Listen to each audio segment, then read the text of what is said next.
2 دن پہلے بابا باہر سے آتے ہوئے میرے لیے لیز اور بسکٹ لیتے آئے۔ ابھی میں دیکھ رہی تھی 2 دن بعد میری کھانے کی چیزیں ویسے کے ویسے ہی پڑی تھیں، پر چند سال پہلے ایسے نہیں تھا۔ مجھے یاد آئیں میری بہنیں، میری سہیلیاں۔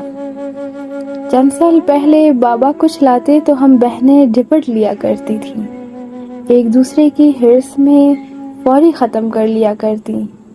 یہ لیز، یہ پاپڑ، نمکو، یہ تو دائیں ہاتھ کا کھیل تھا، ان کو ختم کرنا۔ ہم یہاں آبائی گھر رہنے آتے تو کبھی چچی بریانی بھجواتی۔ ہم بہنیں ایک پلیٹ میں 3 حصے کیا کرتی۔ ان حصوں میں چاول ناپ تول کر رکھے جاتے۔ ایک بہن چائے بنا رہی ہوتی تو باقی بہنیں سر پر پہنچ جاتی۔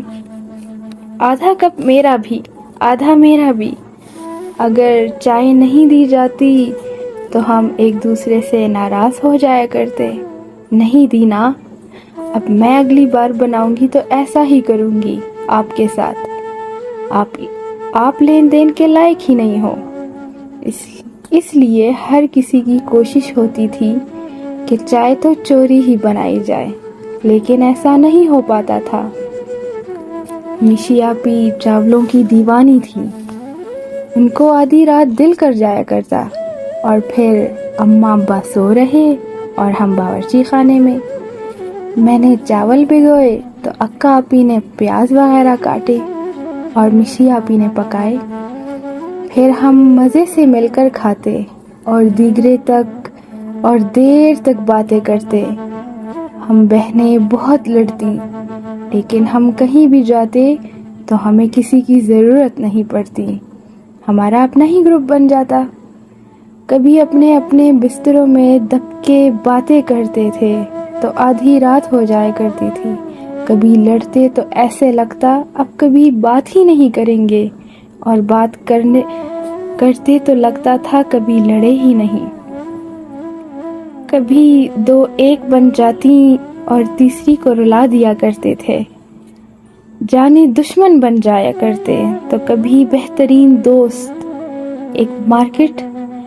ایک مارکیٹ جاتی تو اپنے لیے بھلے کچھ نہ لاتی، دوسرے کے لیے ایئر رنگ، چین، رنگ، کچھ نہ کچھ ضرور لاتی۔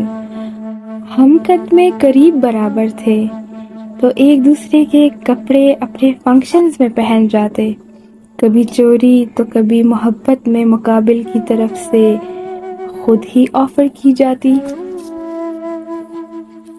فنکشن ایک کا ہو رہا ہے، تیاری میں مصروف باقی 2 بھی ہیں۔ شادی بیاہ کے موقع پر میک اپ کے لیے بیوٹیشن نہیں، میشی آپی ہر فن مولا تھی، خواہ وہ میک اپ ہو، مہندی ہو یا پھر کوئی بالوں کا سٹائل۔ وہ پہلے ہمیں تیار کرتی، بعد میں خود ہوتی، اور ہم ہمیشہ شکوہ کرتے وہ خود کو ہم سے زیادہ اچھا تیار کرتی ہیں۔ میں سب سے چھوٹی تھی تو ایک مارجن ملا ہوا کہ وہ چھوٹی ہے، اس سے کام نہیں کرانے، اس لیے کہیں جانا ہوتا تو میرے کپڑے تک میری بہنیں پیک کر رہی ہوتی۔ باورچی خانے کا تو میں نے منہ ہی نہیں دیکھا تھا ان کے ہوتے ہوئے۔ مہمان کی مہمان نوازی بھی میری بہنوں کی ذمہ داری تھی، میری نہیں۔ اور پھر یکے دیگرے دونوں بہنیں پیا دے سدھار گئیں۔ اللہ تبارک انہیں خوش رکھے، آمین۔ اس جمعہ میشی آپی کی شادی کے بعد پہلی مرتبہ آبائی گھر آئی تو وہ سب دن آنکھوں میں سمٹ آئے۔ آتے ہی ہم صفائی کرتے تھے مل کر، اتنے دنوں کی گرد جو تھی، پر اب آتے ہی میں سو گئی، بہنوں کی یاد جو آ رہی تھی۔ اگلے دن چچی نے پلاؤ بھجوایا تو وہ رکھ دیا، میں نے کھایا نہیں گیا۔ پہلے ہرس میں کھا لیا کرتے تھے نا۔ اب میں چائے بنا رہی تھی تو مجھے بہنیں بہت یاد آئیں، وہ میرے آنسو جارو ہو گئے۔ آج میں اکیلی تھی گھر میں، رات کے اس پہر یہاں سب سو جاتے ہیں، تو مجھے یاد آئی کیسے ہم مل کر چائے بناتے اور پھر باورچی خانے میں باتوں کے صندوق کھول جاتے تھے کہ رات گزر جایا کرتی تھی۔ آج مجھے کسی نے نہیں کہا چھوٹی آدھا کپ میرا بھی بنا لینا، اس لیے مجھ سے چائے بنائی ہی نہیں گئی۔ کبھی ساتھ ہوتے تو باتوں سے اکتاہٹ ہو جاتی، اور اب تو گروپ میں سلام دعا کا موقع ہی کبھی کبھار ملتا ہے۔ وقت بھی کیسے پنکھ لگا کر اٹھ جاتا ہے۔